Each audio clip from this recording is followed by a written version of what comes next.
பிதாவாகிய கடவுளாலும் நமது அன்பின் கர்த்தர் இயேசு கிறிஸ்துவின் இனிதான நாமத்தினாலும் கூடி வந்திருக்கிறதான சகோதர சகோதரிகளுக்கு அன்பின் வாழ்த்துக்களை முதலாவது நான் தெரிவித்துக் கொள்கிறேன். இன்றைய நாளும் கூட சகோதரர் அறிவித்த வண்ணமாக நாம் பார்க்க இருக்கிறதான பாடத்தினுடைய தலைப்பு ராஜ்யம். ஸோ தேவனுடைய ராஜ்யம் என்ற ஒரு தலைப்பின் கீழாக நாம் தொடர்ந்து தியானிக்க இருக்கிறோம். இது ஒரு இன்ட்ரோடக்ஷன் பாடம் மாதிரி தான், அப்படி நம்ம எடுத்துக்கலாம். அதனால் இதனுடைய சில கேள்விகள், அநேக விதமான ஆலோசனைகள் நிறைய இதில் இருக்கிறதுக்கு உண்டான வாய்ப்புகள் இருக்குது. ஸோ நம்ம ஏற்கனவே பழைய சபைகளில் மில்லேனியம் பிக்சர்ஸ்ன்னு எல்லாம் பார்த்துருப்போம். ஸோ அந்த மாதிரி இது இருக்காது. அதே போல் தீர்க்க தரிசன பகுதியில் இருக்கிற ஆழமான காரியங்களை பார்ப்போம் என்றால் அதுவும் இருக்காது. ஆனால் தேவனுடைய ராஜ்யம் என்னன்னா எப்படி சிம்பிளாக நம்ம எப்படி கற்றுக்கிறது அப்படிங்கிறத அதனுடைய ஆழங்கள் பார்க்கறதுக்கு கடவுள் கிருபை செய்வார். கண்டிப்பாக நம்ம அப்படித்தான் இன்றைய நாளிலும் கூட பார்க்க போகிறோம். ஒரு இன்ட்ரோடக்ஷன் பாடம் என்பதனால நீங்கள் பொறுமையோடு கேட்டு தொடர்ந்து இந்த பாடத்தினுடைய ஆழங்கள் நிறைய இருக்குது. ஸோ இதை நம்ம கொஞ்சம் டீப்பாக போகலாம். ஸோ அது எப்படி போகலாம் என்னங்கிறது நம்ம வரக்கூடிய நாட்களில் நம்ம பார்க்கலாம். சரி, இப்போ நம்ம முதலாவது நம்ம கேள்விக்குள்ளார வாயிலிருந்து நம்முடைய இப்போ பார்க்கறதுக்கு ட்ரை பண்ணலாம். கேள்வி தான் எல்லாருக்குமே தெரிந்த ஒரு பாடம் தான். ஏன்னா நம்ம அடிக்கடி ராஜா புதர் கூட ராஜ்யம்ங்கிற தலைப்பில் எடுத்திருக்காரு நினைக்கிறேன். ஸோ அந்த பாடமான அந்த பாடமே இருக்காது. சரி, இதுக்கு முன்னாடி ஏற்கனவே ராஜ்யத்தை பற்றி நம்ம ஃபாலோ கிளாஸில் கேட்டிருக்கோம் நினைக்கிறேன். தேவனுடைய ராஜ்யம் அப்படின்னு கேட்டிருப்போம் நினைக்கிறேன். இல்லை 5ஆம் உலக பேரரசு அந்த மாதிரி டீப்பாக அப்படி நம்ம பார்க்க போகிறது கிடையாது. ஸோ இது என்ன பண்ண போகிறோம் அப்படிங்கிறது இந்த பாடத்தோட இன்ட்ரொடக்ஷன்லேருந்து நீங்கள் அப்படியே கொஞ்சம் கொஞ்சமாக வந்தீங்கன்னா ஓரளவுக்கு புரியறதுக்குண்டான வாய்ப்புகள் இருக்குது. சரி, ஒரு சிம்பிள் கேள்வியிலேருந்து ஸ்டார்ட் பண்ணுறேன். தேவனுடைய ராஜ்யம்னு சொல்கிறோம் பார்த்தீங்களா? இப்போ ராஜ்யம் அப்படின்னா என்ன? சிம்பிளாக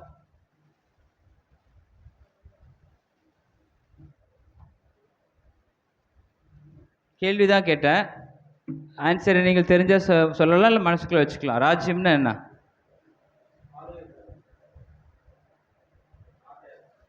ஆளுகை பண்ணுறதா? கரெக்டு தான். அது கேட்கல. அது அது வேற, அது டாப்பிக்கில் அதே வரல. ராஜ்யம்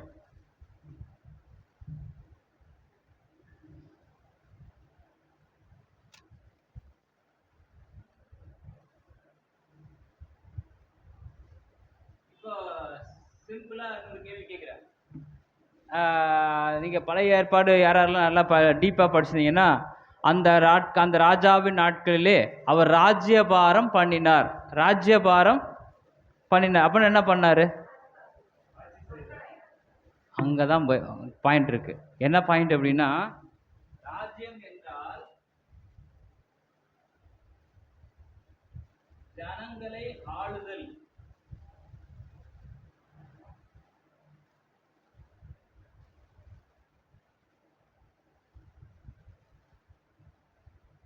ராஜ்யம்னா என்ன அர்த்தம்?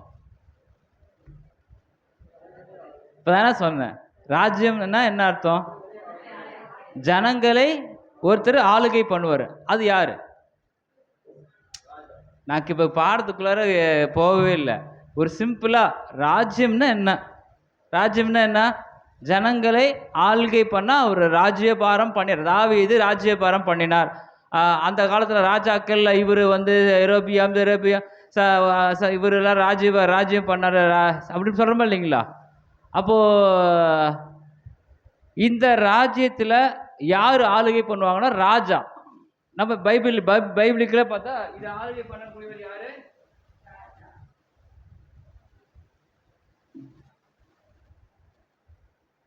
ஜனங்களை. ஏன்னா இதுக்கு முன்னாடி பார்த்தீங்கன்னா அநேக விதமான இது இருந்துச்சு. நியாயப்பிரமாணத்தை ஒருத்தர் பழைய ஏற்பாட்டில் யார் ஃபர்ஸ்ட் ஜனங்களை ஆளுகை பண்ணிட்டு இருந்தாங்க? ராஜாக்களுக்கு முன்னாடி நியாயாதிபதிகள் பண்ணிட்டு இருந்தாங்க. நியாயாதிபதிகள் என்ன பண்ண? நியாயாதிபதிகள் எங்களுக்கு வேணாம், அப்புறமேட்டு எங்களுக்கு ராஜாவரன் கேட்டது யாரு? ஜனங்கள் கேட்டதுனால தான் ஜனங்களுக்கு ராஜா. புரியுதுங்களா? ஜனங்கள் கேட்டதுனால தான் ஜனங்களுக்கு ராஜா அங்கே ஏற்படுத்துகிறாங்க. அப்போது ராஜ்யத்தில் இதுக்கு சவுண்டு கம்மி வச்சுக்கப்பா. ராஜ்யத்தில் யார் வேணும்? ராஜா வேணும்.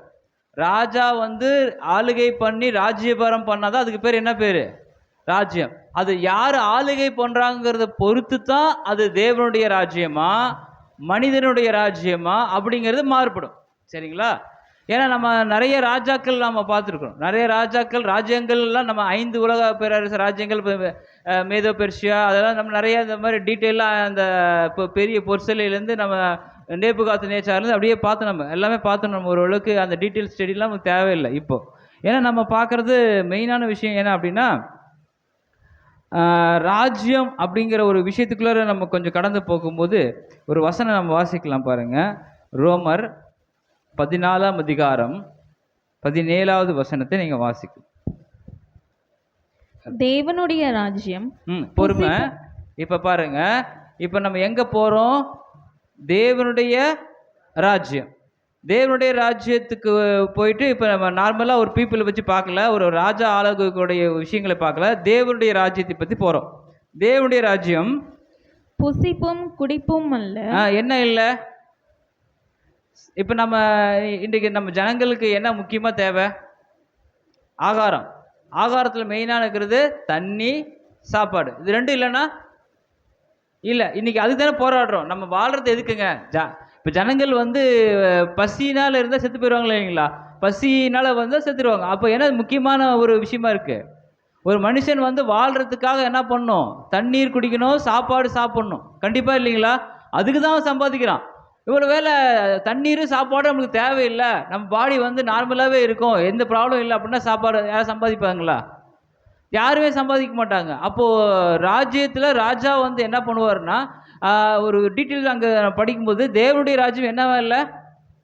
புசிப்பும் குடிப்பும் அல்ல அப்படிங்கிறார். அப்போ அப்படின்னா என்னவா அங்கே கன்வெர்ட் ஆகுது, அப்படி என்னவா கன்வெர்ட் ஆகுது அப்படிங்கிறத நம்ம பார்க்குறோம். அடுத்தது அது அது அது இப்போ பாருங்க, அது இப்போதான் நம்ம அந்த காட்சிக்குள்ளார போகிறோம். தேவனுடைய ராஜ்யம் எப்படிங்கிறது என்ன அப்படின்னா, அது அது நீதியும் சமாதானமும் நீதி சமாதானம், நீதியும் சமாதானமும் பரிசுத்த ஆவியினால் உண்டாகும் சந்தோஷமுமாய் இருக்கிறது. அப்போ தேவனுடைய ராஜ்யம்னா என்ன அப்படின்னா, நமக்கு கேள்விக்கு என்ன ஆன்சரு? அது நீதி இருக்கும், சமாதானம் இருக்கும், சந்தோஷம் இருக்கும். நீதி, சமாதானம், சந்தோஷம் இருந்தால் அதுக்கு பேர் என்ன பேர்? தேவனுடைய ராஜ்யம். கரெக்டா இல்லையா? நான் சொல்லல, வசனம் கரெக்டாக போகுது. இப்போ தேவனுடைய ராஜ்யம்னு உங்களை கேள்வி கேட்டாங்கன்னா, தேவனுடைய ராஜ்யம்னா என்னங்க அப்படின்னா என்ன? ரொம்ப சிம்பிள். நம்ம டெய்லி சாப்பிட்டு தூங்குறது இல்லைங்க. அது நீதியாக இருக்கும், அது சந்தோஷமா இருக்கும், அது சமாதானமாக இருக்கும். இப்போ நம்ம ஒரு கேள்வி, இப்போ தேவனுடைய ராஜ்யம் வந்துச்சா வரலையா அப்படின்னு கேட்டால் ஆன்சர் இருக்கா?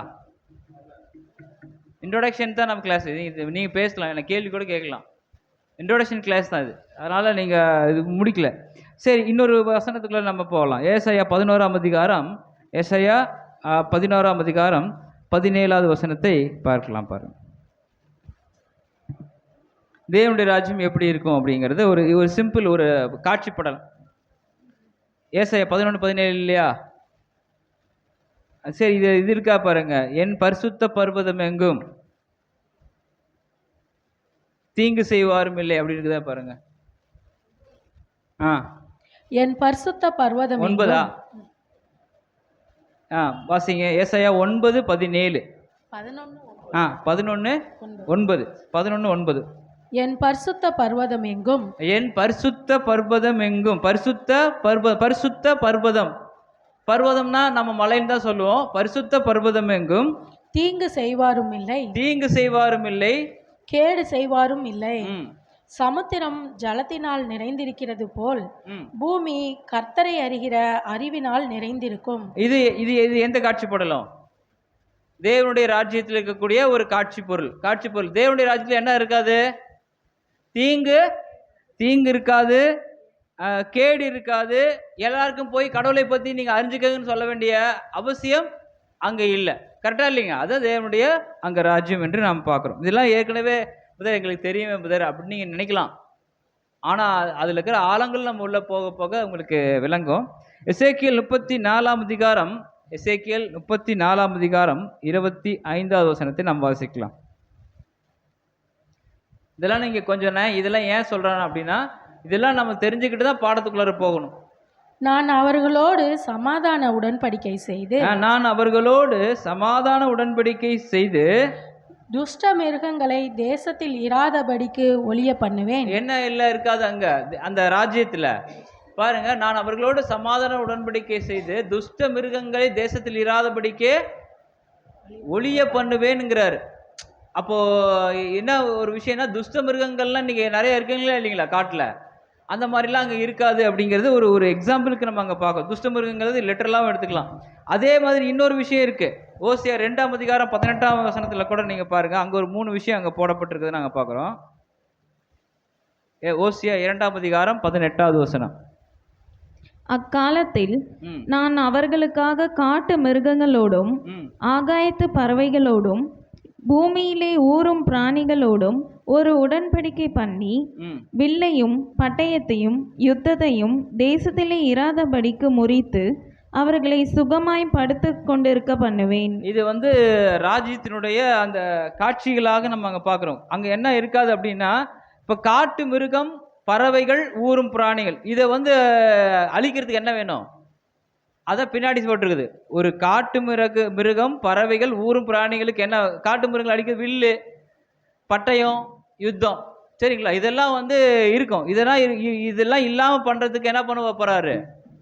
கீழே அவர்கள் சுகமாய் படுத்து கொண்டு இருக்க அவர்கள் இராதபடிக்கு, தேசத்திலே இராதபடிக்கு முறித்து அப்படின்ட்டாரு. அப்போ நம்ம தேவனுடைய ராஜ்யம் என்று நாம் பார்க்கும்போது அங்கே வேற ஏதாவது கிரியை செய்ய முடியுமா?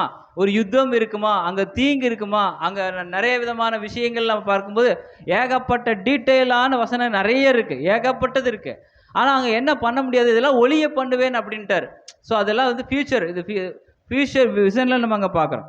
இப்போ ஒரு கேள்வி, இப்போ நம்ம அடிக்கடி நம்மக்கிட்ட கேள்வி என்ன பண்ணுறோம் அப்படின்னா, ராஜ்யம் வந்துருச்சா வரலையா, இல்லை வரணுமா, இல்லை என்ன பண்ணணும் அப்படிங்கிறது நிறைய கேள்விகள் நம்மக்கிட்ட இருக்குது. இன்னும் நம்ம எவ்வளோதான் படித்தாலுமே நம்மகிட்ட ஒரு கேள்வி என்னென்னா, ராஜ்யம் ஒருத்தர் வந்ததுன்னு சொல்கிறவங்க நிறைய பேர் இருக்கிறாங்க, இன்னும் வரலன்னு சொல்கிறவங்க நாமளாக இருக்கிறோம் நினைக்கிறேன். நாமளாம் அதை லிஸ்ட்டு தான் இருக்கிறோம். வந்துருச்சா? சரி, இப்போ லாஸ்ட் கிளாஸில் கூட கொஞ்சம் அலசி ஆராய்ச்சி பார்த்தோம். வர வேண்டுமா வந்து விட்டுதா அப்படிங்கிற 2 கேள்வி மட்டும் வச்சுக்கலாம். வர வேண்டுமா, வந்துருச்சா? ஒருவேளை வந்துருச்சு அப்படின்னா நம்ம ஒரு வசனம் பார்க்கலாம், ஒரு வசனம் மட்டும் நம்ம பார்க்கலாம். வந்துருச்சுன்னு சொன்னால் எப்படி நம்ம வந்துருச்சுன்னு சொல்ல முடியும்? அப்போ முதல் பகுதியை நம்ம எடுத்துக்கலாம். முதல் பகுதியை மட்டும் எடுத்துட்டு கொஞ்சம் ஆராய்ச்சி பார்க்கலாம். எப்போ முதல் பகுதியில் எங்கே நம்ம பார்க்குறோம்னா, கர்த்தராகிய இயேசு கிறிஸ்துவுடைய ஆரம்ப காலகட்டத்தில் அவர் ராஜாவாக இருந்தாரா? அவர் ராஜாவாக இருந்தாரா? யாருக்கு ராஜாவாக இருந்தார்? ஒரு குறிப்பிட்ட நபர்களுக்கு, சீஷர்களுக்கு மாத்திரம் அவர் ராஜாவாக இருந்தாரா? இல்லையா? நீ ராஜாவான்னு கர்த்தராகிய இயேசு கிறிஸ்து ஆம் சொல்றாரா இல்லைங்களா? அப்போ யார்? அப்போ நீ யூதருடைய ராஜாவானா அப்போ அவர் ராஜா தானே. ஆனால் யாருக்குன்னா ஒரு குறிப்பிட்ட சில பேருக்கு, எல்லாருக்கும் அவர் ராஜாவா அப்போ ஆகலை. அப்போ ராஜாவா இருந்தார், ஆனால் ராஜா இல்லை எல்லா பார்வையில். சரி, நம்ம பார்க்கலாம். இப்போ மத்தேயு 12ஆம் அதிகாரம் 28ஆம் வசனத்தில் நம்ம பார்க்கலாம். கொஞ்சம் இது கொஞ்சம் இதாக இருக்கும், இன்ட்ரோடக்ஷன் தான். நீங்கள் கொஞ்சம் இதாக கடி மாதிரி தான் இருக்கும், ஆனால் நீங்கள் புரிஞ்சுக்கிட்டீங்கன்னா தான் பிற்பகுதியில் உங்களுக்கு புரியும். மத்தேயு 12ஆம் அதிகாரம் 28வது வசனம், லூக்கா 17ஆம் அதிகாரம் 21வது வசனம், 2 எடுத்து வச்சுக்கோங்க.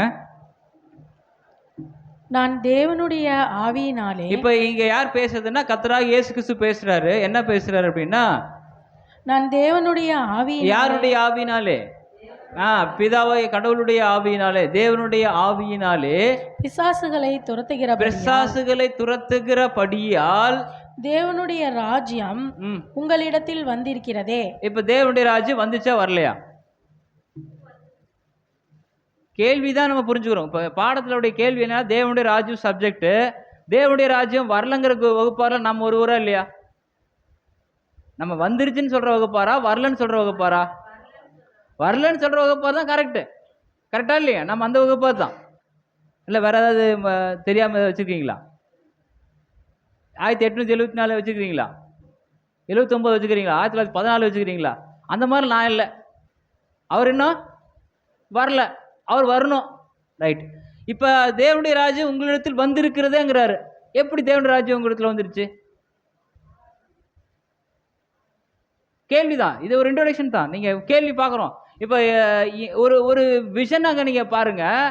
என்னன்னா அங்க இருக்கிற மேல டைட்டில்ல தேவனுடைய ஆவியினாலே பிசாசுகளை துரத்துகிறது. அப்ப தேவனுடைய ஆவி அங்க என்ன பண்ணிட்டு இருக்கு? கிரியை பண்ணிட்டு இருக்கு. அங்க என்ன, இங்க இங்க இங்க யாரு ஒருவரும் கிரியை செய்யக்கூடாத ராக்காலம் வரப்போகுது. இப்ப இங்க யாரு இப்ப கிரியை பண்ணிட்டு இருக்கிறாங்க? இது இரண்டாவது உலகம் நம்ம பார்த்துக்கணும் இல்லைங்களா? அதெல்லாம் மறந்துருப்பீங்க நீங்க. பைபிள் ஸ்டூடெண்ட் விட்டு வந்து பல வருஷம் ஆச்சுன்னு நினைக்கிறேன். இப்ப இந்த முதலாவது இந்த 3 கட்டம் தெரியுதுங்களா? ஆதாம் அந்த இதுல இருந்து ஜலப்பிரகாயம் வரைக்கும் முதலாம் உலகம். இரண்டாவது அப்பாடா மூன்றாவது உலகம். மூன்றாவது உலகம் அது வரக்கூடிய 1000 ஆண்டு அரசாட்சியில ராஜ்யபாரம் பண்ணக்கூடிய புதிய வானமும் புதிய பூமியும் உண்டா இருக்கக்கூடியது. அதை பேதுரு எழுதுறாருல்ல. பேதுரு முன்பு இருந்த ஜனங்க அது ஜலத்தினால இருந்துச்சு. அதுக்கப்புறம் இது 2வது அக்னிக்கு இரையாக வைக்கப்பட்டிருக்கு. 3வது. அப்போ இந்த பகுதியில யார் ஆளுகை பண்ணிட்டு இருக்கிறாங்க? 2வது பகுதியில யார் ஆளுகை பண்ணிட்டு இருக்கிறாங்க? தைரியமா சொல்லலாம். யாரு தான்? ஆகாயத்து அதிகார பிரபுவாகிய சாதன் என்ன பண்ணிட்டு இருக்காரு? இப்ப அவரு ஆளுகை பண்ணிட்டு இருக்கிறாரு. இது ஏன்னா அவருக்கு விடப்பட்டு இருக்குதுன்னு வசனமே இருக்கு. நாம புதுசா ஒன்று சொல்லி ஐயோ தப்பா இருக்குமே அப்படின்னு நீங்க புலம்ப வேண்டிய அவசியம் இல்லை. இப்ப யார் கிரியை செஞ்சுட்டு இருக்கிறாங்க உங்களுக்கு கிளியரா செய்யும். சரி, இப்ப நம்ம பாடத்துக்குள்ள போகலாம். இப்ப தேவனுடைய ஆவியினாலே பிசாசுகளை துரத்துக்கிற அப்படியா? இப்ப என்ன கிரியை செய்யுது? கடவுளுடைய வல்லமை அங்க என்ன பண்ணுது? கிரியை செய்யுது. யார் மூலியமாக? கிறிஸ்துவின் மூலியமாக. அப்போ அவர் என்ன சொல்றாரு? கிறிஸ்துவின் ராஜ்யம், தேவனுடைய ராஜ்யம் உங்களிடத்தில் வந்துருச்சேங்கிறாரு. சரி, ஒரு கேள்வி அப்படியே மைண்டுக்குள்ள வச்சுக்க. இதெல்லாம் அப்படியே வச்சுட்டுங்க. இப்போ வந்துச்சா வரலன்னு இன்னும் குழப்பமா இருக்கும். அடுத்த வசனம் வாசிக்கலாம். லூக்கா 17ஆம் அதிகாரம் 21வது வசனம். லூக்கா 17:21. இதோ இங்கே என்றும் அதோ அங்கே இதோ இங்கே என்றும் அதோ அங்கே என்றும் சொல்லப்படுகிறதற்கும் ஏது விராது. அது ஏது விராது. ஏது விராது. இங்க ராஜ்யம், தேவனுடைய ராஜ்யம் எங்கப்பான்னு கேட்டோம்னா அங்க இஸ்ரேல் தேசத்தில் இருக்குதுன்னு நினைக்கிறேன் பிரதர். நான் போய் பார்த்துட்டு வந்தீங்க, அங்கதான் தேவனுடைய ராஜ்யம் இருக்குதுன்னு நினைக்கிறேன் அப்படின்னு சொல்லலாமா? இல்லை பக்கத்தில் பட்டுக்கோட்டையில் இருக்குமா? ராசிபுரத்தில் இருக்குமா? எனக்கு தெரிஞ்ச ஊர் சொல்கிறேன். உங்களுக்கு தெரிஞ்ச ஊர் நீங்கள் வச்சுக்கிங்க. அம்மாப்பேட்டையில் இருக்குமா? கிச்சிப்பாளத்தில் இருக்குமா அப்படின்னு கூட கேட்டுக்கிங்க. இல்லை செங்காட்டில் கூட இருக்குமான்னு கூட கேட்டுக்கிங்க. ஆனால் கேள்வி என்னன்னு இருந்தாலுமே தேவனுடைய ராஜ்யம் இதோ இங்கே என்றும் அங்கே என்று சொல்ல ஏது விராது. அந்த ராஜ்யம் எங்க இருக்கு? இதோ தேவனுடைய ராஜ்யம் உங்களுக்குள் இருக்கிறதே என்றார். இப்ப கேள்வி, இப்ப தேவனுடைய ராஜ்யம் வந்துச்சா வரலையா? நல்ல சுத்தி பொம்பர மாதிரி சுத்தி விட்டுட்டுனா தேவனுடைய ராஜ்யம் வந்துச்சா வரலையா? வசனம் உங்களுக்குள் இருக்கிறதேங்கிறாரு. இப்ப மறுபடியும் நான் போர்டுக்கு வரேன். ராஜ்யம்னா என்ன? மறுபடியும் ஃபர்ஸ்ட் இருந்து வரேன். நீங்க எவ்வளவு நேரம் ஆனாலும் விட போறது இல்லை. ராஜ்யம்னா என்ன? ஜனங்களை ஆளுதல் ராஜ்யம். யார் ஆளுவாங்க? ராஜா. இப்ப தேவனுடைய ராஜ்யம் பேர் டைட்டில் கொடுக்குறேன். இப்ப யாரு ஜனங்களை யாரு ஆளக்கூடியது? யாரு ராஜா? யாரு? கிறிஸ்து. தேவன் ஆளுகை பண்றார். தேவன் அவரை கொண்டு அவர் ஆளுகை பண்றார் வச்சுக்கலாம். தேவனுடைய ராஜ்யத்துல ஜனங்களை ஆளக்கூடியவர் யாரா தான் இருக்கணும்? தேவனா தான் இருக்கணும். அது யாரு கொண்டு ஆள போறாரு? கர்த்தராகிய இயேசு கிறிஸ்துவை கொண்டு ஆள போறாரு. இதுல மாற்றம் இருக்கா? தேவனுடைய ராஜ்யம் புரியுதுங்களா? இப்ப தேவனுடைய ராஜ்யம் என்னன்னு புரிஞ்சிச்சு. ராஜ்யம் மீண்டும் போறோம். இப்ப தேவனுடைய ராஜ்யம் உங்களுக்குள் இருக்கிறதுங்கிறாரு. அப்போ ராஜா யாரு? உங்களுக்கு ராஜா யாரு? சரி, நமக்கு ராஜா யாரு? கர்த்தராகிய இயேசு கிறிஸ்து ராஜாவாக உங்களை ஆளுகை பண்ணுகிறாரா? பண்ணுகிறார்னா தேவனுடைய ராஜ்யம் உங்கள்கிட்ட வந்துருச்சுன்னு அர்த்தம். தேவனுடைய ராஜ்யம் உங்களுக்குள்ள வந்துருச்சுன்னா கர்த்தர் இயேசு கிறிஸ்து உங்களை என்ன பண்ணும்? ஆளுகை பண்ணும் அப்படிங்கிறாரு. என்ன புதர் நீங்க பைத்தியமா புதர்? உங்களுக்கு நல்லா தானே இருந்தீங்க. இயேசு கிறிஸ்து எங்க போய் எங்களை ஆளுகை பண்றாரு. நான் எடுக்கிறதா முடிவு, நான் எடுக்கிறதா சட்டத்திட்டம், நான் யோசிக்கிறதா எல்லாம் பண்றேன். நான் தான் ராஜாவா இருக்கேன். இங்க இயேசு கிறிஸ்து எங்க ஆளுகை பண்றாரு? மாடி ஃபர்ஸ்ட்ல தான் வந்துடுவேன். நான் விட மாட்டேன். அப்புறம் ஃபர்ஸ்ட் இருந்து பார்க்கும்போது நம்ம என்னன்னா, நம்மளை ஆளுகை பண்றது யாரு? இயேசு கிறிஸ்து. அப்ப நான் முடிவு எடுக்கலாமா? அவருடைய முடிவுகளுக்குள்ளாக உட்படும் போது தான் தேவனுடைய ராஜ்யம் நமக்குள்ள இருக்கு. அப்போ தேவனுடைய ராஜ்யம் இங்கே என்ன சொல்கிறார் அப்படின்னா, இப்போ ஒரு எக்ஸாம்பிள், இப்போ நடக்கிற சுச்சுவேஷனில் கூட நீங்கள் எடுத்துக்கலாம். இப்போ ஒருத்தர் குறிப்பிட்ட நபருடைய பேர் நம்ம பேர் பிரபலமாக்க விரும்பல. ஒரு நபர் வந்து இன்னைக்கு அவர் ஒரு அமைச்சர் பதவிக்கு வரணும்னா மற்றவங்களோட சப்போர்ட்ஸ் என்ன பண்ணணும், தேவைப்படுது, ரைட்டுங்களா? இல்லை சப்போர்ட்ஸ் இல்லாமல் அங்கே ஆளுகை பண்ண முடியாது. சரி, ஒரு எக்ஸாம்பிளுக்கு நம்ம ஆளுகை பண்ணுறது யார்? இயேசு கிறிஸ்து. அதுக்கு என்ன சப்போர்ட் பண்ணணும்? யார் சப்போர்ட் பண்ணணும்? என்ன சப்போர்ட் பண்ணணும்? நம்முடைய பாவங்களா? நம்முடைய பாவங்களுக்கு நம்ம சப்போர்ட் பண்ணால் நம்ம அவர் ஆளுகை பண்ண முடியுமா? நம்முடைய பரிசுத்தங்கள் சப்போர்ட் பண்ணால் நம்ம அவர் ஆளுகை பண்ண முடியுமா? அதுக்கு தான் இந்த சப்போர்ட்ஸுங்கிற விஷயத்துக்குள்ள வரும்போது தான் நம்முடைய கிரியைகள் வந்து பரிசுத்தமாக இருக்கும்போது தேவன் நம்ம என்ன பண்ணுவார்? ஆளுகை பண்ணிட்டு இருக்கிறாருன்னு அர்த்தம். புரியுதுங்களா? இல்லைன்னா நம்ம என்ன யாருடைய ஆளுகைக்கு வரல, தேவனுடைய ராஜ்யத்துக்குள்ளார நம்ம தேவனுடைய ராஜ்யம் உங்களுக்குள்ள இருக்கிறதேங்கிறாரு. அப்போ தேவன் அங்கே என்ன பண்ணுறாரு? ஃபஸ்ட்டு நம்ம வாசிக்கும் போது இதோ இங்கே இல்லை ஃபஸ்ட்டு இந்த தேவனுடைய ராஜ்யம் முதல் வசனத்தில் நம்ம ஒரு வசனம் வாசிச்சோமே, அந்த வசனம் எடுத்துக்கோங்க. சாரி, மன்னிச்சிருங்க. மத்தேயு 12:28, மத்தேயு 12:28. இது தேவனுடைய ராஜ்யம். நான் தேவனுடைய ஆவியினாலே பிசாசுகளை துரத்துகிறேன்.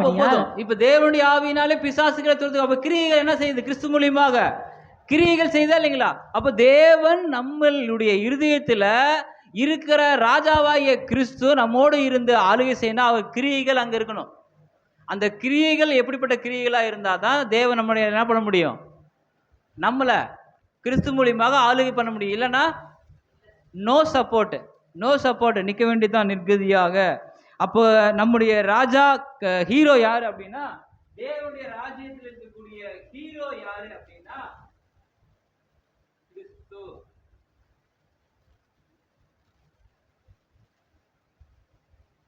இப்பதான் நம்ம டைட்டில் வரும். நம்ம இது பெரிய ஆழமான நம்ம பார்க்க போறோம்.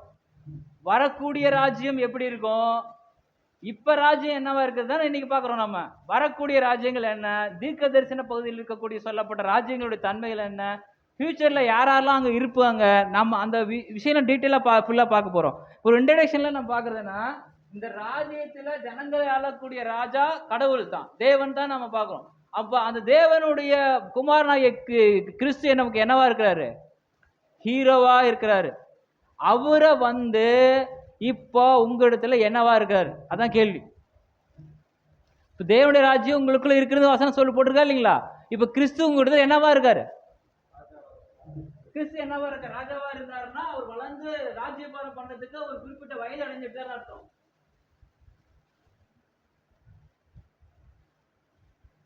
கரு, குழந்தை,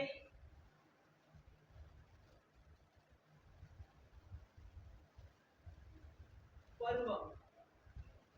சரிங்களா? பருவங்கிறது 18+ வச்சுக்கலாம், 18 வயதுக்கு மேற்பட்ட அப்படின்னு வச்சுக்கலாம். இப்ப கத்ரா இயேசு கிறிஸ்து இங்க கருவா இருக்காரா? கருன்னு என்ன அர்த்தம்? சின்ன டாட்டு. குழந்தையா இருக்கிறாரா? வளர்ந்துட்டாரா? அப்படின்னா நம்மளை பார்க்கும்போது கிறிஸ்துவனுடைய குணலட்சணங்கள்ல வந்து என்ன ஆவா இருக்கணும்? குழந்தையா இருக்கா, கருவா இருக்கா, இல்ல வளர்ந்துருச்சா? அவர் வளர்ந்துட்டார்னா ராஜா. இப்ப ராஜா கர்த்தரேசு கிறிஸ்து என்னவா இருக்காரு? காணாம போயிட்டாருங்க. அப்படின்னா வேற. அவர் கருவா இருக்காரா, குழந்தையா இருக்காரா, பருவம் எய்துட்டாரா? அப்படின்னா அவர் ராஜாவாயிருவார். சரி, இப்போ ஒரு வசனம் நீங்க வாசிக்கும்போது உங்களுக்கு புரியறதுக்காக நான் டீட்டெயில் போறேன். இதை நான் பார்க்கறது ஒரு இன்ட்ரடக்ஷன், ஒரு முற்பகுதி தான் நான் பார்க்குறேன். வரக்கூடிய ராஜ்யம் மற்ற விஷயங்கள்லாம் டீட்டெயிலாக நம்ம பார்க்கலாம் பின்னாடி. நம்ம வசனத்துக்குள்ள போகலாம். கலாத்தியர் 4ஆம் அதிகாரம், கலாத்தியர் 4:19. கலாத்தியர் 4:19. பொறுமையாக வாசிங்க, ஒன்றும் அவசரம் இல்லை. இப்படி நம்ம பொறுமையாக தான் பார்க்குறோம். என் சிறு பிள்ளைகளே, பொறுமையாக பாசிங்க. என் சிறு பிள்ளைகளே அப்படிங்கிறாரு. அது நமக்கு எல்லாத்துக்கும் சேர்த்து என் சிறு பிள்ளைகளே, கிறிஸ்து உங்களிடத்தில் உருவாகும் அளவும். இப்போ இங்க பொறுமையாக வாசிக்கலாமா? இப்போ என்ன போட்டிருக்கு? கிறிஸ்து உங்களிடத்தில் உருவாகும் அளவும் உங்களுக்காக மறுபடியும் கர்ப்ப வேதனைப்படுகிறேன். இப்போ இந்த வசனத்தை அண்டர்ஸ்டாண்ட் பண்ண முடியுதா? இப்போ நம்மகிட்ட கிறிஸ்து என்னவா இருக்காரு? கர்ப்பவேதனைப்பட்டுக்கிறாரா? நான் போய் நான் மறுபடியும் ஃபர்ஸ்ட்லேருந்தே வரேன். கிறிஸ்து என்னவா இருக்காரு? நீங்கள் கொஞ்சம் அலர்ட்டாக இருக்கு. நான் சொல்கிறது பாயிண்ட் புரிஞ்சுக்கிட்டீங்கன்னா பாடமே புரியும், இல்லைன்னா பாடமே புரியாது. கிறிஸ்து நமக்கு ராஜா தான். கிறிஸ்து ராஜாவா வச்சிருக்கீங்களான்னு தான் கேள்வி. கிறிஸ்துவை இப்போ நம்மளை ஆளுகை பண்ணுறது யாரு? ஆகாயத்து அதிகார பிரபுவாகிய சாத்தானா, இல்லை கிறிஸ்து நம்ம ஆளுகை பண்ணிட்டு இருக்கிறாரா? கிறிஸ்து நம்ம ஆளுகை பண்ணாதான் தேவன் கிரியை செய்ய முடியும். தேவன் கிரியை செஞ்சாதான் கிறிஸ்து நம்மகிட்ட வேலை செய்ய முடியும். கிறிஸ்துவை பிரதிபலிக்கிற எல்லாருமே தேவனுடைய கிரியைகளில் இருக்கிறோன்னு அர்த்தம். இப்போ புரியுதுங்களா? இப்போ நம்ம கொஞ்சம் இது ஏன் அப்படி இவ்வளோ தூரம் போகிறோன்னா, கிறிஸ்து உங்கள்கிட்ட என்ன ஆகணும்? உங்கள்கிட்ட இருக்கிற கிறிஸ்து உருவாகணும்னா யார் அந்த கிறிஸ்து? கிறிஸ்து மாதிரி ஒரு உருவமா? யார் அந்த கிறிஸ்து? அதுதாங்க இப்போதான் வரீங்க. ஒவ்வொரு ஒவ்வொரு ஒவ்வொரு கேரக்டர்லையும் கிறிஸ்துவை வெளிப்படுத்தக்கூடிய வகை வகையான குணலட்சணங்கள் இருக்குது பார்த்தீங்களா? அதுதாங்க கிறிஸ்து. அந்த கிறிஸ்துவை ஒவ்வொரு டைமும் உருவாக்கிட்டே இருக்கணும், உருவாக்கணும். அதுதான் இங்கே மெயின் பாயிண்ட். மீண்டுமாக வசனத்துக்குள்ள போகலாம் பாருங்க. மத்தேயு 21ஆம் அதிகாரம் 43ஆம் வசனத்துக்குள்ள நம்ம போகலாம். மத்தேயு 21:43. ஆகையால் தேவனுடைய ராஜ்யம். இப்போ பாருங்க, இப்போ மீண்டுமாக பாடத்துக்குள்ள வரோம். தேவனுடைய ராஜ்யம் உங்களிடத்திலிருந்து நீக்கப்பட்டு. இப்போ என்ன குழப்புறாரு? தேவனுடைய ராஜ்யம் கொடுத்தாரா இல்லானே இன்னும் நமக்கு தெரியல. கொடுத்தாரா? இப்போ கேள்வி பாடத்தை நம்ம உள்ள போறோம் பாருங்கப்பா. தேவனுடைய ராஜ்யம் வந்துச்சா வரலையான்னு கேட்கும்போது வந்துருச்சு, உங்களுக்குள்ள இருக்குதுன்ட்டாரு. அப்போ இங்க என்ன சொல்றாரு? தேவனுடைய ராஜ்யம் உங்களிடத்து என்ன பண்ணிடணும்? நீக்கப்பட்டுங்கிற. ஏன் நீக்கப்படுது? அந்த கருவு என்ன ஆயிடுச்சு? கருவே காணாமல் போயிட மாட்டேங்குது. இப்போ கிறிஸ்துங்கிற கருவு என்ன ஆச்சு? ஒன்று குழந்தையாச்சும் பெற்றிருக்கணும். குழந்தைய பெக்கல அடுத்து என்ன பண்ணும்? அது வளர்த்தி அது ராஜாவா ஆக்கியிருக்கணும். குழந்தைய என்னவா மாற்றிருக்கணும்? நம்மை ஆளுகை பண்ணக்கூடிய ராஜாவா மாற்றிருக்கணும். அவர் என்ன பண்ணுறாரு? அந்த கருவு வந்தால் தானே ராஜாவாகுவீங்க சொல்லிட்டு அந்த கருவை என்ன பண்ணுறது? டெமாலிஷ் பண்ணிடக்கூடாது. இப்போ வசனம் வாசிக்கலாம் பாருங்க. ஆகையால் தேவனுடைய ராஜ்யம் உங்களிடத்திலிருந்து நீக்கப்பட்டு. அதுல ராஜா யாரு? தேவனுடைய ராஜ்யத்தில் ராஜாவாகிய கிறிஸ்து நீக்கப்பட்டாரு. நீக்கப்பட்டு அதற்கேற்ற கனிகளை தருகிற. அதற்கேற்ற கனிகளை தருகிற. இப்ப பாடத்துக்குள்ள உள்ள வர மாட்டோம்டா. இப்ப கனிகள் யாரு மூலியமா வரும்? கிறிஸ்துவுடைய குணலட்சணங்கள் நம்மளோட வெளிப்படுதான் கனிகள். கிறிஸ்துவுடைய கேரக்டர்ஸ், கிறிஸ்துவுடைய அவர் வெளிப்படுத்தின விசேஷமான காரியங்கள் நம்முடைய வாழ்க்கையில வெளிப்படுத்தும் போது அது கனிகளா வெளிவருது. ஒருவேளை நீங்க ராஜ்யத்தினுடைய புத்திரர்கள், நாங்க தான் ராஜ்யத்துக்கு போவோம், நாங்க தான் தகுதியானவர்கள் சொல்லிட்டீங்கன்னா நீங்க போயிருவீங்களா? நான் போயிருவேனா? அங்கதான் ராஜ்யத்தினுடைய புத்திரர்கள் சொல்லக்கூடியவங்க ராஜா ஆளுகை பண்ணும். அந்த ராஜா கிறிஸ்து. அந்த ராஜா கிறிஸ்துன்னா கிறிஸ்து தான் கனி. அந்த கனி எப்படி தரணும்? குணலட்சணம். இப்போ அந்த குணலட்சணம் சரியானபடி இல்லைன்னா கிறிஸ்துன்னு சொல்ல முடியுமா? நான் சொல்கிறேன், இப்போ உங்களுக்கு புரியும் நினைக்கிறேன். இங்கேருந்து நேராக போனீங்கன்னா 4 ரோடு பிரியுங்க பார்த்தீங்களா? அதுக்கு பேர் என்ன பேர்? 4 ரோடு பிரிஞ்சா 4. அப்படியே நேராக அப்படியே வந்தீங்கன்னா 3 ரோடு இருக்குது. அதுக்கு பேர் என்ன? 3 ரோடு. கரெக்டா? 3 ரோடு இருந்தால் 3 ரோடு, 5 ரோடு இருந்தால் 5 ரோடு, 4 ரோடு இருந்தால் 4 ரோடு. இப்போ கிறிஸ்து அப்படின்னு சொல்லி நம்மளை சொல்லணும்னா என்னென்ன வேணும்? 3 ரோடு இருந்தால் 3 ரோடு சொல்லிட்டோம் இல்லைங்களா? நம்மளை பார்த்தோன்னே கிறிஸ்துன்னு சொல்லிடுவாங்களா? அந்த கேரக்டர் வெளிப்படும் போது ஐயோ கிறிஸ்து மாதிரியே பிரதிபலிக்கிறாரு. இதெல்லாம் ஏன் நம்ம இவ்வளோ டீட்டெயிலாக பார்க்குறோம் அப்படின்னா, கிறிஸ்து இருந்துட்டார்னா தேவனுடைய ராஜ்யம் உங்களுக்குள் இருக்குதே. சரிங்களா? தேவனுடைய ராஜ்யம் உங்களுக்குள் இருக்குதே. இல்லைன்னா நீங்க என்ன ஆக முடியாது. இப்போ ஒரு பாயிண்ட் வரும். 1,44,000 பேர். கரெக்டா? இவங்க 1,44,000 பேர் என்னவா? இவங்களுக்கு பேர் என்ன பேர்? 1,44,000 பேர் சபை தான். தப்பு இல்லை, ரைட் தான், கரெக்ட் தான். மனவாட்டினா யாரு? தலை யாரு? தலை கிறிஸ்து. சரீரம் யாரு?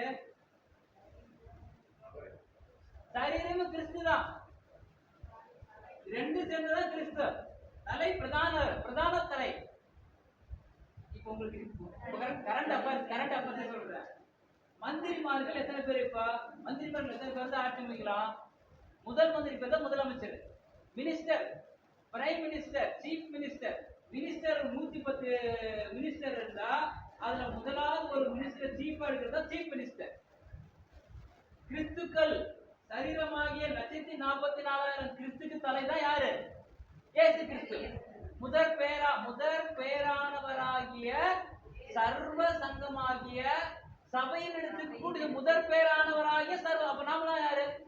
நாமளும் முதற் பேரானவர்கள் தான். நாமளும் யாரு? கிறிஸ்துவனுடைய அங்கங்கள், சரீரங்கள், கிறிஸ்துக்கள். அதானே சொல்றோம். கிறிஸ்து உங்களிடத்தில் உருவாகும் அளவுங்கிறாரு. கிறிஸ்து உங்களிடத்தில் உருவாயிட்டாருன்னா நீங்க யாரு? நீங்க கிறிஸ்து. உங்க பேரு நீங்க கிறிஸ்து. உங்க பேரு ஏதாவது பேரு அது நீங்க அது கிடையாது. நீங்க யாரு? கிறிஸ்து. அப்ப அந்த 144,000 பேர் கிறிஸ்துக்களா மாறணும்னா தான் நீங்க என்னவா பண்ண முடியும்? தலையோடு சேர்ந்து. அங்கதான் பிரச்சனையே இருக்குது. இங்க என்ன கருவே காணாம போச்சு, இங்க குழந்தையே காணோம், இன்னும் பருவமே இது இல்லை அப்படின்னா நம்ம எப்படி ராஜாவா கிறிஸ்துவானே மாற முடியும்? ராஜ்யபாரம் எப்படி பண்ண முடியும்? ராஜ்யத்துக்கு யார் தேவை? கிறிஸ்துக்கள் தேவை. கிறிஸ்துக்கள் தேவை.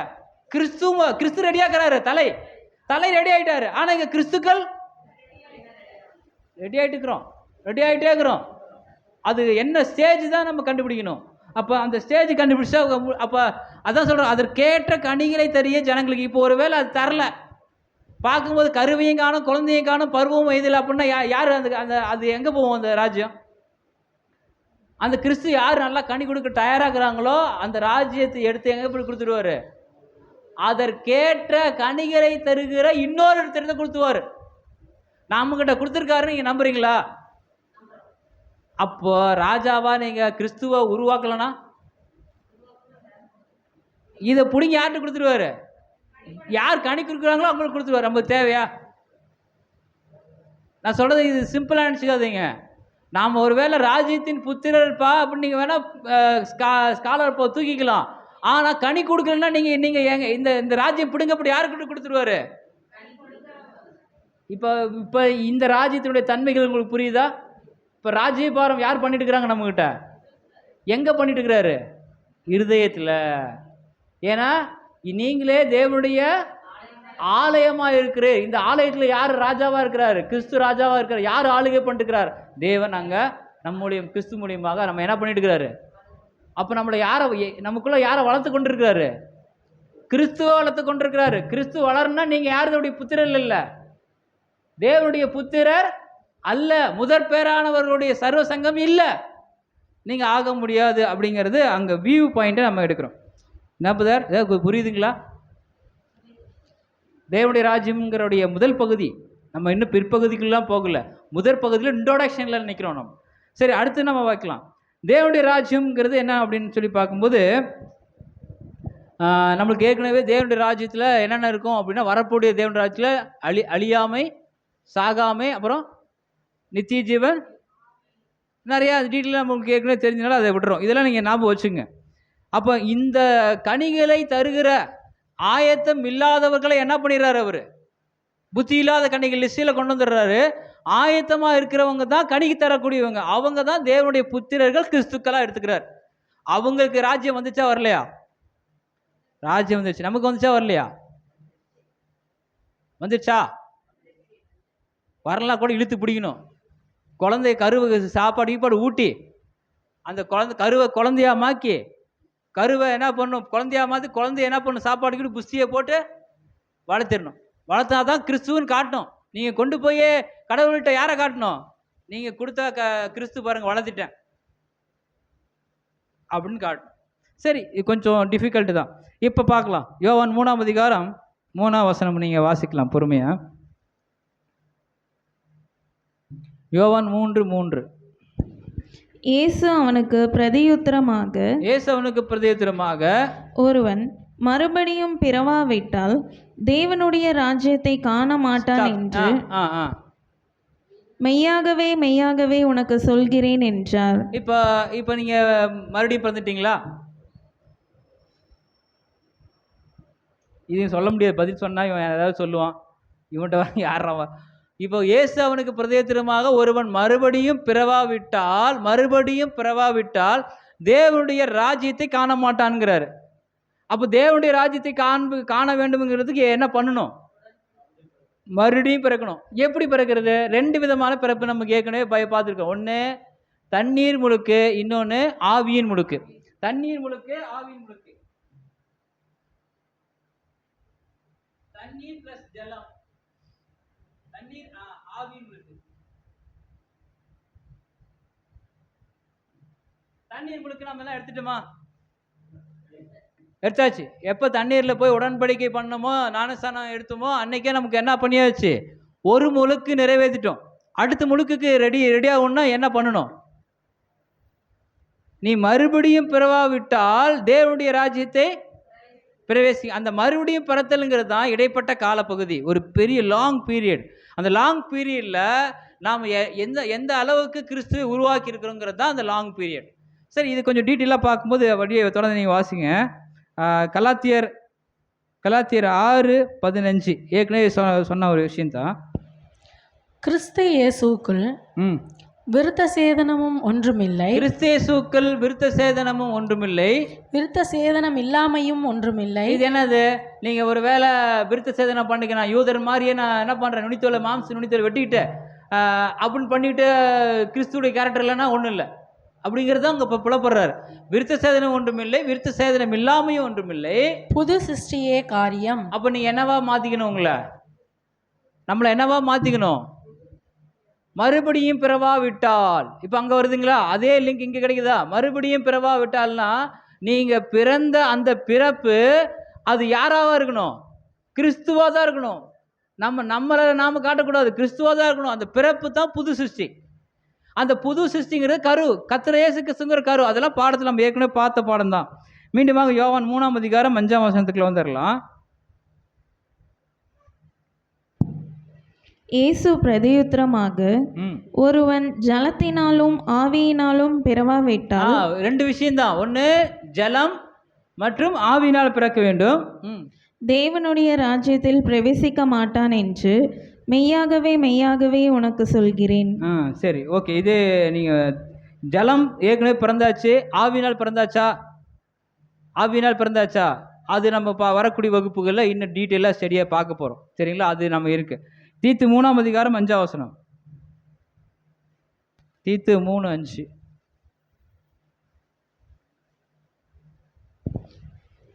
நாம் செய்த நீதியின் கிரியைகளின் நிமித்தம் அவர் நம்மை ரட்சியாமல், நீதியின் கிரியைகளின் நிமித்தம் அவர் நம்மை ரட்சியாமல் தமது இரக்கத்தின்படியே மறு ஜென்ம முழுக்குங்கிறது அடுத்த கட்டம். நம்ம ஏற்கனவே செய்த அக்கிரமங்கள், அநியாயங்கள் ஞானஸ்தானத்து வழியாக மன்னிக்கப்பட்டு மறக்கப்பட்டு மீண்டுமாக பிறந்த அந்த நிலையை மறுஜென்ம முழுக்குங்கிறார். மீண்டுமாக ஒரு புதிய பிறப்பு எடுத்துருக்கிறோம், புதிய அவதாரம் எடுத்துக்கிறோம். அதான் புது சிருஷ்டி. அந்த அவதாரத்தை எடுத்துட்டனால பரிசுத்த ஆவியினுடைய புதிதாக்குதலினாலும் நம்மை ரட்சித்தார். அப்போ ஆவியினால் பிறத்தலுங்கும் அங்கே நடைபெற்றிருக்குது. அது ஆரம்ப ஸ்டேஜ் தான். அந்த ஸ்டேஜ் பின்னாடி தான் அது முழுமையடையும். அதை நம்ம பார்க்கலாம் டீட்டெயிலாக. இதே நீங்கள் எக்லிஷி, அதாவது பிரசங்கி 11:5. இப்போ அந்த ஆவியினால் பிறத்த ஒரு விஷயம் எப்படி இருக்கும் அப்படிங்கிறது ஒரு பாயிண்ட்டுக்குள்ளே போகிறோம். அதுக்குள்ளார பிரசங்கி 11:5. ஆவியின் வழி இன்னதென்றும். பொறுமையா எடுத்துக்கங்க. பிரசங்கி 11:5. பிரசங்கி பொறுமை.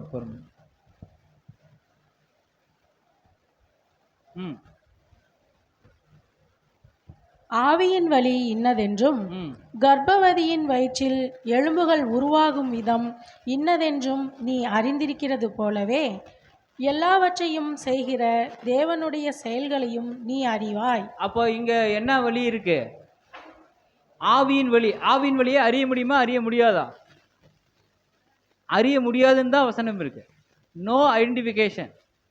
நீங்கள் அந்த கடவுளுடைய இது இப்படி தான் நடக்குன்னு சொல்லி நம்ம யூகிச்சா அது அப்படி நடக்காது. ஏன்னா என்னுடைய யோசனை வேற, உங்களுடைய யோசனை வேற. அவங்க என்ன சொல்றாரு அப்படின்னா பாருங்க, அந்த செயல்களுடைய அறிவை நீங்கள் என்ன பண்ண முடியாது, அறியாயே அப்படின்ட்டார். சரி, இப்போ 1 கொரிந்தியர் அதிலே பார்த்தீங்கன்னா 1 கொரிந்தியர் 4:15 நீங்கள் வாசிக்கலாம். நாம் பிறந்து விட்டோமா அப்படிங்கிறதுக்கு ஒரு கேள்வியாக வச்சுட்டு நம்ம பார்க்கலாம். 1 கொரிந்தியர் 4:15. கிறிஸ்துவுக்குள் 10,000 உபாத்தியார்கள் உங்களுக்கு இருந்தாலும் தகப்பன்மார் அநேகர் உங்களுக்கு இல்லையே. கிறிஸ்து இயேசுவுக்குள் சுவிசேஷத்தினால் நான் உங்களை பெற்றேன். இப்போ நம்ம எப்படி பிறந்திருக்கிறோம்? நம்ம பிறந்தாச்சா? நம்ம பிறந்திருக்குமா பிறக்கலையா? பிறந்தாச்சு. எந்த மாதிரி பிறப்பது? அதான் பாருங்க, கிறிஸ்து இயேசுக்குள் சுவிசேஷத்தினாலே நான் உங்களை, அழகாக எழுதுறாரு பாருங்க. பவுல் எப்படி எழுதுறாரு அப்படின்னா, நம்ம எப்படி நம்ம மறுபடியும் பிறந்திருக்கிறோம்? சுவிசேஷத்தினால. கர்த்தராகிய இயேசு கிறிஸ்துவுடைய அந்த ஆழமான அந்த சத்திய பாடங்களெல்லாம் நம்ம கேட்டு அதுலேருந்து நம்ம பிறந்திருக்கிறோம். சரி, இப்போ நம்ம பிறந்து விட்டோமாங்கிற கேள்விக்கு பதில் கிடைச்சிச்சு. வசனத்தினாலே, ஆவியினாலே பிறந்திருக்கிறோம். 1 யோவான் 2ஆம் அதிகாரம் 29ஆம் வசனத்தை வாசிக்கலாம் பாருங்க. நம்ம பிறந்துட்டோமுங்கிறதுக்கு இன்னொரு எவிடன்ஸ் பார்க்கலாம். பிறந்துட்டோமா பிறக்கலையா அப்படிங்கிறதுக்கு எவிடன்ஸ். அவர் நீதி உள்ளவராய் இருக்கிறார் என்று உங்களுக்கு தெரிந்திருப்பதினால் நீதியை செய்கிறவன் எவனும் அவரில் பிறந்தவர் என்று அறிந்திருக்கிறீர்கள். நீதியை செய்கிறவன் எவனும் அவரில் பிறந்திருக்கிறான். நீதியை செய்கிறவன் எவனும் அவரில் பிறந்திருக்கிறான். அப்போ நம்ம நீதியை செய்கிறோமா? நம்ம நீதியை செய்கிறவன் எவனும் அவரில் பிறந்திருக்கிறான். நீதி செஞ்சுட்டா அவர் பிறந்திருக்கிறோம். அப்போ அது கிரியைகள் லிஸ்ட்டில் வருது. தேவனுடைய கிரியைகள் லிஸ்ட்டில் அங்கே வருது. இது அப்படியே மைண்டுக்குள்ளே வச்சுக்கோங்க. சரி, அதே 1 யோவான் 5:1 வாசிங்க. 1 யோவான் 5:1. இயேசுவானவரே கிறிஸ்து என்று விசுவாசிக்கிற எவனும் தேவனால் பிறந்திருக்கிறான். பிறப்பித்தவரிடத்தில் அன்பு கூறுகிற எவனும் அவரால் பிறப்பிக்கப்பட்டவனிடத்திலும் அன்பு கூறுவான். இது என்ன அர்த்தம்? யார் பிறப்பிக்கிறவர்? யாரு பிறப்பிக்கிறவர்? யாரு பிறப்பித்தவன்? யாரு? இது வசனம் நீங்கள் கொஞ்சம் புரிஞ்சுக்கிட்டே தான் கரெக்டாக இருக்கும். இயேசுவானவரே கிறிஸ்து என்று விசுவாசி நம்மளாம் யாரு? யோவான் 3ஆம் அதிகாரம் 16ஆம் வசனத்தின்படி, தேவன் தம்முடைய ஒரே பேரான குமாரனை விசுவாசிக்கிறவன் எவனோ அவன் கெட்டு போகாமல் எவ்வளவாய் அன்பு கூர்ந்தார். அப்புறம் நம்ம தேவனுடைய குமாரனை விசுவாசிக்கிறோமா இல்லையா? அவர் நம்ம பாவங்களை மன்னித்தான் விசுவாசிக்கிறோமா இல்லைங்களா? பெயர் சபையிலேருந்து நம்ம கேட்டு வரோம். அப்போ இயேசுவானவரே கிறிஸ்து என்று விசுவாசிக்கிற எவனும் யாரால் பிறந்திருக்கிறாங்க? தேவனால் பிறந்தாங்க. இந்த தேவனால் பிறந்த இன்னொருத்தர் இருக்கிறாரு. நான் விசுவாசிக்கிறேன்னா எனக்கு முன்னாடி இருக்கிறவர், பின்னாடி இருக்கிறவர், சைடில் இருக்கிறவர். அப்போ பிறப்பித்தவரிடத்தில், அப்போ உங்களை யார் பிறப்பித்திருக்கிறாங்க? இங்க பாருங்க, என்ன யார் இப்போ தேவனால் பிறந்திருக்கிறேன்னா நான் தேவனால் பிறந்திருக்கிறேன். சரிங்களா? உங்களை யாரால், நீங்களா யாரால் பிறந்திருக்கிறீங்க? அதாங்க பிறப்பித்தவரிடத்தில். அப்படின்னா யார் உங்களை பிறப்பித்தது? தேவன். பிறப்பித்தவரிடத்தில் அன்பு கூறுகிற எவனும் அவரால் பிறப்பிக்கப்பட்டவனிடத்தில் அன்பு கூறான். அப்போ அன்பு யாரு கூறணும்? ஏன் நான் உங்கள்கிட்ட அன்பு கூறணும்? என்ன காரணம்? நீங்களாம் யாரு? நான் தெரியாம வந்துட்டீங்க சாப்பிக்கு அப்படிங்கிறீங்களா? நீங்க யாரால பிறந்திருக்கிறீங்க? பிறப்பிக்கப்பட்டவர் யார்? பிறப்பித்தது யாரு? தேவன். அதனால தான் பிறப்பிக்கப்பட்டவரிடத்தில் அன்பு கூறுகிறவன் தான் தேவனால் பிறந்தவன். உங்களிடத்துல நான் அன்பு கூர்ந்தனா தான் நான் யாரு? தேவனால் பிறந்தவன். அப்படி இல்லை நான் தேவனால் பிறக்கலன்னு அர்த்தம். கிளியரா உங்களுக்கு புரியுதா இல்லைங்களா? நீங்களும் தேவனால் பிறந்தவங்க தான், நானும் தேவனால் பிறந்தவங்க தான். அப்படிப்பட்ட நான் உங்களிடத்தில் அன்பு கூர்ந்தான், தேவனிடத்தில் அன்பு கூர்ந்தா இருக்கிறேன், தேவனால் பிறந்திருக்கிறேன். இல்லை நான் தேவனால் என்ன பண்ணல? பிறக்கல. நீ மறுபடியும் பிறவாவிட்டால் காண முடியாது. இதெல்லாம் நீங்கள் லிங்க் பை லிங்க் பார்த்தா தான் புரியும். டக்குன்னு எடுத்து என்ன அது வசனம் இப்படி இருக்கா அப்படி இப்படி பார்த்தீங்கன்னா புரியாது. பிறப்பித்தவரிடத்தில் அன்பு கூறுகிறவர் தான் ரொம்ப முக்கியம். பிறப்பித்தவரிடத்தில் அன்பு கூறுவோம். உங்களை பிறப்பித்தவர் யாரு? தேவன். அப்போ அவருக்கிட்டே அன்பு கூறணும். பிறப்பித்த உங்கள்கிட்டயே நான் என்ன பண்ணணும்? அன்பு கூறணும் அப்படிங்கிறது நம்ம பார்க்குறோம். சரி, இது 1 யோவான் 5. இன்னொரு ப்ராப்ளம் இருக்குது. என்ன ப்ராப்ளம் அப்படின்னா, யோவான் 3ஆம் அதிகாரம் 19ஆம் வசனம். யோவான் 3ஆம் அதிகாரம் 19ஆம் வசனம். ஒளியானது உலகத்திலே வந்திருந்தும் மனுஷருடைய கிரியைகள் பொல்லாதவைகளாய் இருக்கிறபடியினால் அவர்கள் ஒளியை பார்க்கிலும் இருளை விரும்புகிறதே அந்த ஆக்கினை தீர்ப்புக்கு காரணமாய் இருக்கிறது. இப்போ ஒரு கேள்வி, ஆக்கினைக்கு காரியமா இருக்கு, சரிங்களா? இப்போ யார் இப்போ வந்து ஒளியை விரும்புகிறாங்களா, இருளை விரும்புகிறாங்களா மக்கள்? நாம் என்ன சொல்லுவோம், டக்குன்னு நாங்கள் ஒளி தாங்க விரும்புகிறோம், இருளை விரும்புறதில்லை அப்படின்னு சொல்லுவோம். அப்போ ஆக்கினி தீர்ப்பு யாருக்கு வரும்? இயேசு கிறிஸ்து ஆக்கினி தீர்ப்பு கொடுக்க வந்தாரா, உலகத்தை மீட்க வந்தாரா? அப்போ ஆக்கினை வருங்கிறாரு. ஆக்கினை வருமா வராதா? யாருக்கு வரும்? இருளை விரும்புகிறவர்களுக்கு ஆக்கினை கண்டிப்பாக வரும். யாரெல்லாம் இருளை விரும்புகிறார்களோ அவர்கள் தேவனால் பிறந்தவர்களால் என்ன இல்லை, புரியுதுங்களா? அதான் பாருங்க, ஒளியானது உலகத்து வந்து மனுஷனுடைய கிரியைகள் எப்படி இருக்குது? பொல்லாதவைகள். அவங்க இருளை விரும்புவதனால அவங்க கிரியைகள் பொல்லாதவைகளாக இருக்குது. யாருடைய கிரியைகள்லாம் பொல்லாததாக இருக்குதோ அவங்க இருள் நடந்துட்டு இருக்கிறாங்கன்னு அர்த்தம். அவங்க என்ன யாரால பிறக்கலன்னு அர்த்தம். அவ்வளோ லாஜிக் அங்கே சிம்பிளாக முடியுது. அதனால 1 யோவான் 3:9 வாசிக்கலாம். 1 யோவான் 3:9. தேவனால் பிறந்த எவனும் பாவம் செய்யான். தேவனால் பிறந்த எவனும் என்ன பண்ண மாட்டாரு? பாவம் செய்ய மாட்டாரு. அப்போ தேவனுடைய ராஜ்யம் அவருக்குள்ள இருக்குதா இல்லையா? தேவனால் பிறந்த எவனும் பாவம் செய்ய மாட்டான். அப்போ அவன்கிட்ட தேவனுடைய ராஜ்யம் இருக்கா இல்லையா? இப்போ நான் சொல்றது ஃபர்ஸ்ட் பாகம் 1ல் வரக்கூடிய தேவனுடைய ராஜ்யம். அந்த கிறிஸ்து எங்க இருக்கிறாரு? வெளியே இல்லை. எங்க இருக்கிறாரு? கிறிஸ்து உங்கள்கிட்ட உருவாகும் அளவுங்கிற அந்த இருதயம் ஆகிய இங்க இருக்கிறாரு. இப்போ தேவனுடைய ராஜ்யம் இங்க இருக்கு, இங்க செயல்பட்டு இருக்குது. இங்க உருவாகிடுச்சுன்னா அது எப்படி இருக்கும்?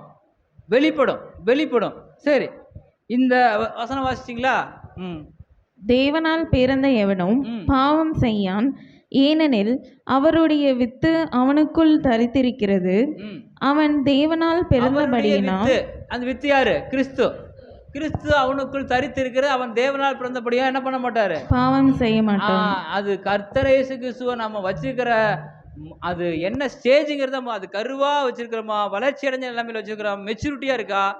இப்போ நான் வந்து சில பேர்லாம் இப்போ கேள்வி கேட்டிங்கன்னா டக்குன்னு பதில் சொல்லுவாங்க, கோவப்படுவாங்க, பதட்டப்படுவாங்க, ஒரு மாதிரி அன்ஸ்டேபிளாக இருப்பாங்க. அவங்கள்ட்ட கிளியராக ஒரு இதே வாங்க முடியாது. ஏன்? நான் ஒரு நாளைக்கு நிறைய பேர் பார்க்குறேன், ஸ்கூலில் வரக்கூடிய பேரண்ட்ஸு, ஸ்டூடெண்ட்ஸு, அவங்கள்ட்டலாம் பேசும்போது ஒவ்வொருத்தரும் ஒவ்வொரு கேரக்டர். திடீர்னு ஒருத்தர் வந்து ஏதாவது ஒரு கேள்வி கேட்டோம்னா அவர்கிட்ட ஸ்டேபிளான பதில் இருக்கா, அப்படியே பதட்டப்படுவார். என்ன சொல்ல வேணாமா? அப்படிலாம் நம்ம இருக்க முடியாது. நாம் எப்படி இருக்கணும்?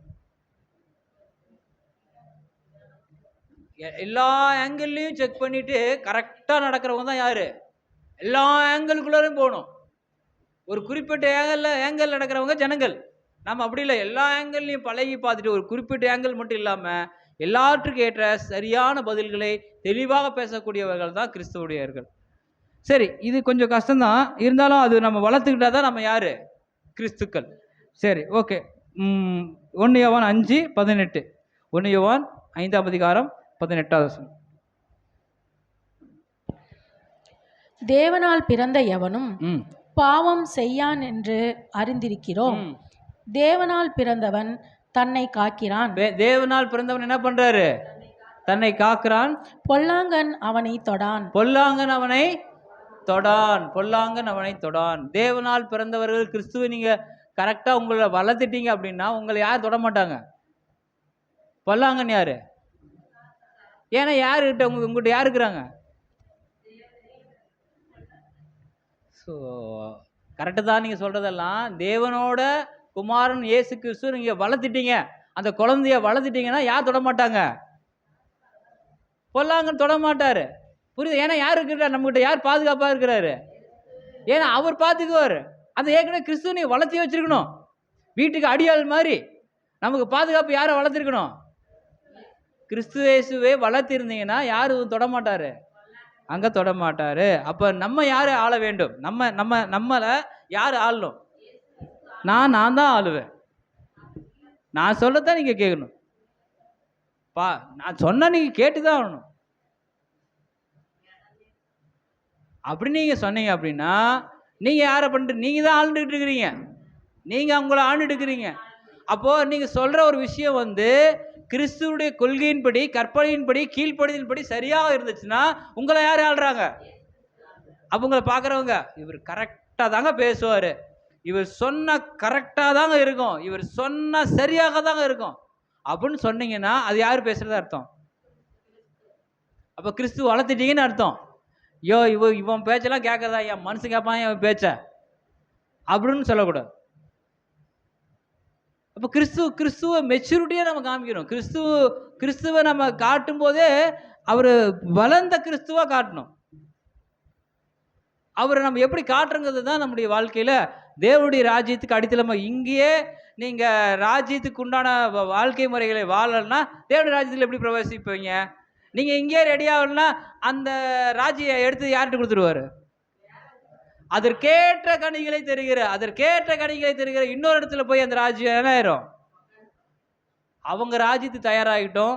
நீங்கள் ஒன்றும் என்ன பண்ணுங்க, நீ வழக்கம் போலவே வாழ்ந்துங்க. அப்போ ராஜ்யத்தின் புத்திரர்களுக்கு வாய்ப்புகள் வழங்கப்பட்டிருக்கிறதே தவிர இதுதான் கடைசின்னு சொல்ல முடியாது. வாய்ப்புகள் வழங்கப்பட்டிருக்கிறது. சரி, இப்போ தேவனுடைய ராஜ்யம் வந்து நிறைய கேள்விகள் இருக்குது. இப்போ தேவனுடைய ராஜ்யம் இப்போ நம்மக்கிட்ட வந்துருச்சுன்னு உங்களுக்குள்ள இருக்கிறதேங்கிறது தான் நம்ம பார்த்துருக்குறோம். தேவனுடைய ராஜ்யம் உங்களுக்குள்ள இருக்கிறதுன்ட்டாரு. அது யாரு? கிறிஸ்துவை காண்பிக்கிறது தான் தேவனுடைய ராஜ்யத்தில். கிறிஸ்து தான் ராஜாவாக அங்கே இருப்பார், ஆளுகை செய்வார். இப்போ நம்மளை ஆளக்கூடியது ராஜா கிறிஸ்து தான் ராஜா ஆளுகை பண்ணணும். அடுத்ததாக நான் பார்க்கும்போது இன்னொருத்தர் இயேசு கிறிஸ்துவுடைய ராஜ்யத்துக்கு வர காத்திருக்கிறவனுமாகின்னு வசனம்லாம் இருக்குது. ராஜ்யம் வர காத்திருக்கிறது. ஆதார வசனம் வாசித்தோம். என்ன ஆதார வசனம்? மத்தேயு 6, உம்முடைய ராஜ்யம் வருவது. அப்போ வந்துச்சா? வரல. அந்த ராஜ்யம் இப்போ நமக்குள்ள இருக்கிற ராஜ்யத்தை விட்டுருங்க. இப்போ வந்து பாடம் முடிஞ்சிச்சு ஃபர்ஸ்ட். அந்த ராஜ்யம் இப்போ வரக்கூடிய ராஜ்யம் வந்துச்சா? வரல. அதுக்கு ராஜா யாரு? அதுக்கு இயேசு கிறிஸ்து தான். புரியுதுங்களா? யாருக்கெல்லாம் ராஜா? அதுல யாரெல்லாம் இருப்பாங்க, யாரெல்லாம் இருக்க மாட்டாங்க? எல்லாமே இருப்பாங்களா? சரிங்களா? அதுக்கு நம்ம வசனம் வாசிங்கன்னா தானியேல் எடுத்துக்கோங்க. தானியேல் 7ஆம் அதிகாரம் எடுத்துக்கோங்க.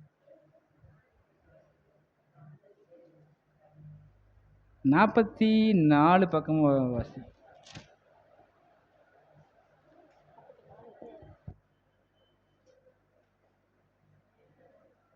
இல்லைங்களா? தவற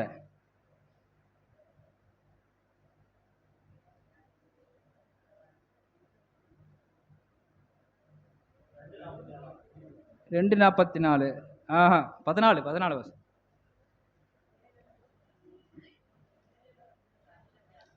தானியேல் 7:14. சகல ஜனங்களும்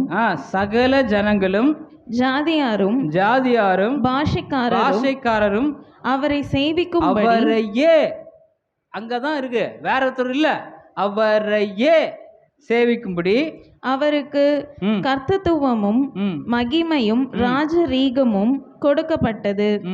அவருடைய கர்த்தத்துவம் நீங்காத நித்திய கர்த்தத்துவம், அவருடைய ராஜ்யம் அழியாததுமாய் இருக்கும். அவருடைய ராஜ்யம் எப்படி இருக்குது? அழியாத ராஜ்யம். இப்ப இருக்கிற ராஜ்யங்கள் இப்ப என்னெல்லாம் ஆளுகை பண்ணுங்கன்னு சொல்லி, இல்ல நீங்க தான் வரணும் கேட்கக்கூடிய ஜனங்கள் இன்னைக்கு எத்தனை பேர் இருக்கிறாங்க? நீங்க வந்தா தாங்க எங்க நாட்டையே காப்பாற்ற முடியும். நீங்க இல்லைன்னா நாட்டை காப்பாற்றவே நாடு அழிஞ்சு குட்டிச்சவரா போயிடும். ஆனா எந்த ராஜா நமக்கு வேணும்? நீங்காத ராஜா, அழிவில்லாத ராஜா, நித்திய ராஜா. யாரு? கர்த்தர் இயேசு கிறிஸ்து. அந்த ராஜ்யத்தினுடைய ராஜா வந்தா தான் இன்னொரு ராஜ்ய வரமே இருக்காது. அது இன்னும் வந்துச்சான்னா இன்னும் வரல. ஆனா அதுக்காக வர காத்திருக்கிறோம். எது காத்திருக்கிறோம்? கிறிஸ்துவை உருவாக்கிட்டு காத்திருக்கணும். கிறிஸ்துவே உருவாகாம நீங்க காத்திருந்தீங்கன்னா நீங்க ராஜ்யபாரம் பண்ண முடியுமா? கிறிஸ்துவை ரெடியா வச்சுக்கணும். கிறிஸ்துவ எங்க ரெடியா வச்சுக்கணும்? கிறிஸ்து மாதிரி இருக்காருங்க அப்படிலாம் யூ ஆர் நாட் செலக்டட். கிறிஸ்துவ தான் நீங்கள் காட்டணும். செக் பாயிண்டில் குவாலிட்டி செக்கில் பார்க்கும்போது கிறிஸ்து ஓகே உள்ளே போங்க, கிறிஸ்து உள்ளே போங்க, கிறிஸ்து உள்ளே போங்க. நீங்கள் கிறிஸ்து மாதிரி டூப்ளிகேட்டாக இருக்க, நீங்கள் ரிஜெக்ட். கிறிஸ்துவை காட்டினா உள்ளே போங்க, கிறிஸ்துவை காட்டலன்னா வெளியே போயிருங்க, அவ்வளோதான். தேவனுடைய ராஜ்யத்தில் என்ன இல்லை?